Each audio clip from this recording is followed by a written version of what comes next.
Thank you, Director Jet. Palakpakan natin si Director Jet at sa kanyang mga kasamahan sa city budget. Ito daw po yung sinabi niya na pinipilit nating sinupin at maging mainam sa paggasta, paglaan at paggasta ng anumang ipinagkatiwala sa ating ng ating mga taxpayers. So sa inyong lahat ngayong umaga, Happy Monday. Good morning. Good morning. Makulimlim. Buti naman. Sana nga matapos na itong summer dahil maraming nagkakasakit. At base sa mga report sa atin ng Manila Health Department, lalo na yung aking mga minamahal na lolo't lola, yung mga senior citizen natin. At bago magkagulan, at bago umulan, ngayong umagang ito ay nais ko lamang batiin ang lahat ng nasa 7 ospital at mga health center at member ng PHW, BNS at ng Manila Health Department. Mukhang balita ko sasaya kayo in the coming weeks. Baka naman. Baka naman. Because I don't know if you heard that your City Health Board already approved the release.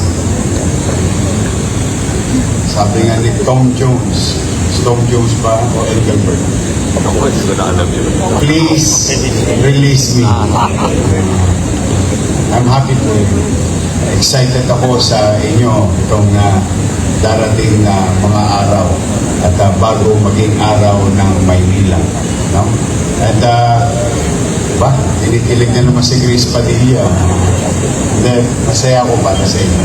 But gusto ko lang naman na ipagpapuri. Alam nyo, lagi tayo nagpa-flag ceremony. Pero natutuwa ako kasi si General Santiago, wala pang miss sa flag ceremony. Palakpakan naman natin ang ating District Director, General Santiago. Lagi siyang sumasama sa atin at sa po ng kanyang mga kapulisyan o Manila Police District. Sa ating mga konsehal na nandito, at sa ating Vice Mayor, mga department head, at bago ko magpatuloy, nais ko muna kayong batiin kasi ngayong linggong ito ay ipagdiriwang natin ang araw ng kalayaan. Marami sa inyo lumaya sa kanyang mga boyfriend at girlfriend. Pero nakasal naman sa kanilang mga naging asawa. But kidding aside, I'd like to remind all of us, including me and Jess. Alala na naman. Layang-laya ka na ba? Gusto mo ba na makalawit na? Marami ako ipakikilala. 21 yung available dyan mamaya. But, araw ng kalayaan. You know, every year we celebrate it. Maybe, dahil lagi na lang natin sineselebrate kung minsan, ikinikipit balikat na lang natin ang salitang kalayaan. Alam po ninyo, bilang inyong ama ng Luzon. At ito'y salita ring inaalay ko lalo na sa kabataan ngayon. Na ang malayang Pilipinas, malayang bansa ay may kakibat na responsibilidad. Isa sa nagbigay ng tinatamasan natin kalayaan ngayon ay nasa Portlico. Ayan. Si Andres Bonifacio. Isa sa maraming mga bayani na nagbuwis ng buhay upang makamit at makamtan natin maranasan natin ang isang malayang bansa. Maraming nagbuwis, maraming nagpakasakit, naghirap upang tayo magiging malaya sa araw-araw na pamumuhay natin. Ngunit, bakalaan, nakakaligtaan ninyo na ang kalayaang ibinigay sa atin ng ating mga bayani ay may kaakibat na responsibilidad. Kaya bilang mamamayan, tayo bilang kawani ng pamahalaan ay patuloy natin susundin ang mga alituntunin na ipinatutupad ng mga batas. At patuloy natin papahalagahan, bibigyan ng importansya yung kalayaang ating tinatamasa. At yung kaakibat na responsibilidad ay patuloy tayong magmantsa at huwag tayong makikibahagi sa mga kaguluhan. Ay nawa, no? Itong nangyayari sa ating bansa, yung ating mga leader sa national government, sana minsan isang umaga mag-almusal sila pare-pareho at tumuko sa isang hapagkainan na nag-uusap kung saan sila pwede magkitang interseksyon. Hindi pwedeng dalawang kalye magkatapat at parehong umaandar. Walang tutunguhan ang ating bansa. One way or another, we may agree and disagree to one another. We may believe to one another. But there must be a common ground. And in this case, the common ground is the Filipino people. Why? Because we, Manileños, tayo mga taga-Maynila yung maaasa rin sa mga gagawin nila sa national government. And I hope by this time, and we pray, help me pray, to give them wisdom, to set aside their, alam mo, siyempre minsan, alam mo yung mag-jowa, yung magkarelasyon, kahit mag-asawa, hindi naman perfecto ang pagsasama. May pagtatalo, pagkukulang sa isa't isa, ngunit at the end of the day, may commonality. And I hope by this time, sana makita nila na mas mahalaga ang obligasyon nila sa taong bayan kaysa sa obligasyon nila sa partido nila. I hope. Because we Manilans will suffer if institutions fail to deliver their obligations and responsibility to do their job na magbe-benepisyo ang mamamayan. Patuloy tayong umaasa na liliwanag din ang kanilang isipan. Yan siguro maging mensahe natin sa pagdiriwang ng kalayaan. Maipaalala natin sa mga individual sa national government, uy, hindi kami nag-i-enjoy ng kalayaan dahil sa inyo. Nag-i-enjoy kami ng kalayaan dahil sa mga bayani na sukdulang ibuwis nila ang kanilang buhay para sa amin ngayon at sa susunod pang generation. We, the people, is the protector of that liberty or that rights. Right to live in peace, in harmony, and progress. Kaya pagdating ng araw, sana rin matuto tayo sa buhay, sa mga bagay o individual na inilalagay natin sa pamahalaan. Ito'y mga magagandang pagsubok sa buhay natin na nagaganap sapagkat magtuturo ito ng isang mabuting karanasan sa kalaunan na tayo'y maninimbang kung sino ba talaga ang mga dapat na ilalagay sa pamahalaan. I hope by this time, hindi tayo nagigising sa ating mga leader kung ano ba talaga ang tunay nilang layunin nung sila'y humingi ng pagkakataong mailagay sa takdang pwesto. Kaya po sa inyong lahat, pahalagaan ninyo yung buhay na binuwis ni Andres Bonifacio at ng marami pang dakila or ating mga bayani sa nagdaan. Pahalagaan natin ito.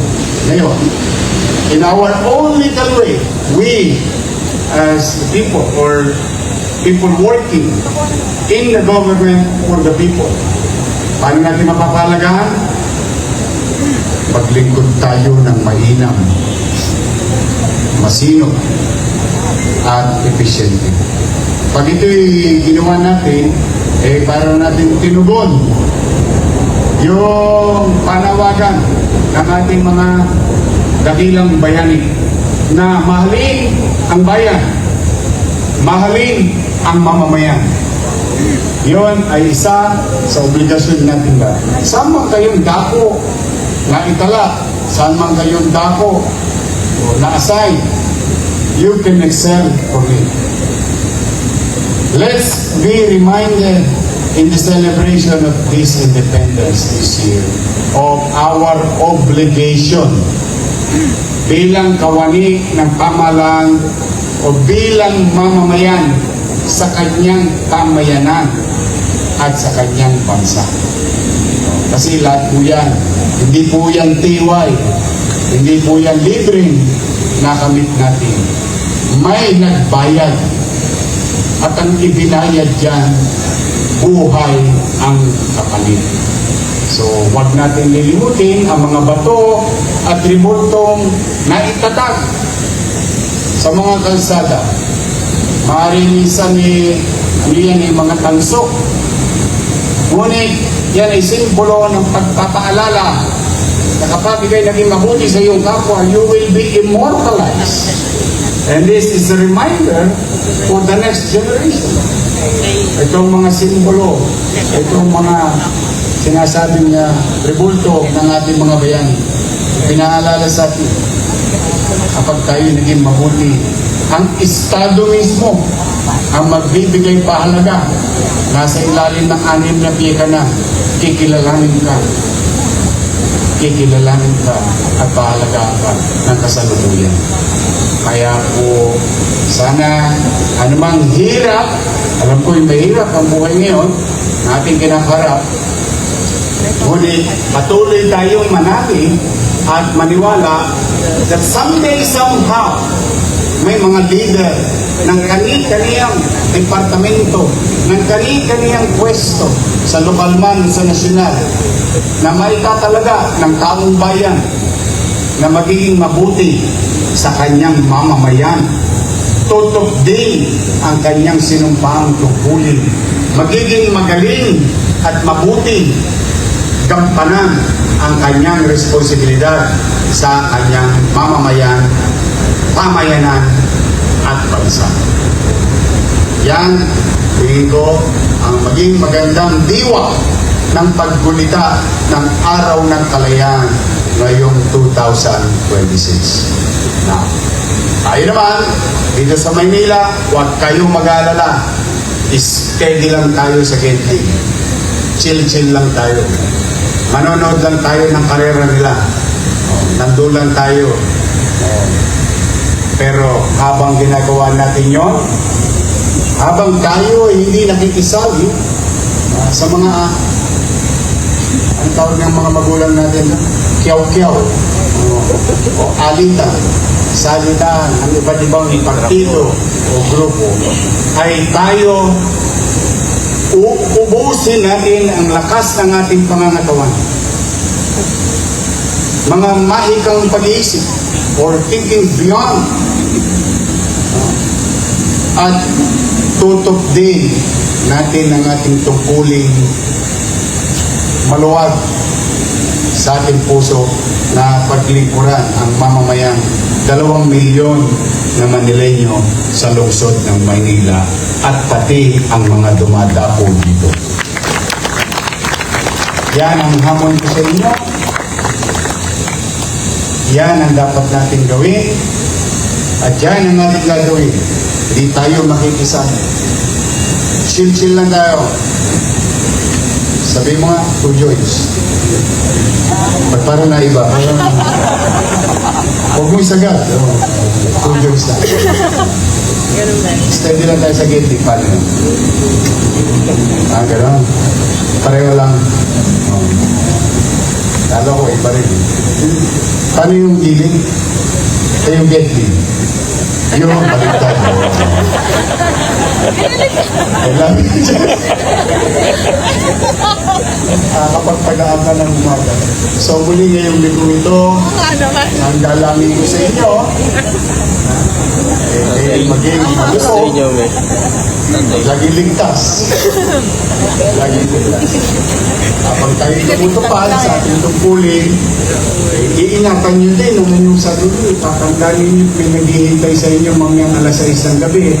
Pag-uwi, ang inyong mga mahal sa buhay. Kaya, kung wala naman kayong jowa, available pa si Jess. Pwede niya kayong hintayin hanggang alas 7 ng gabi. But,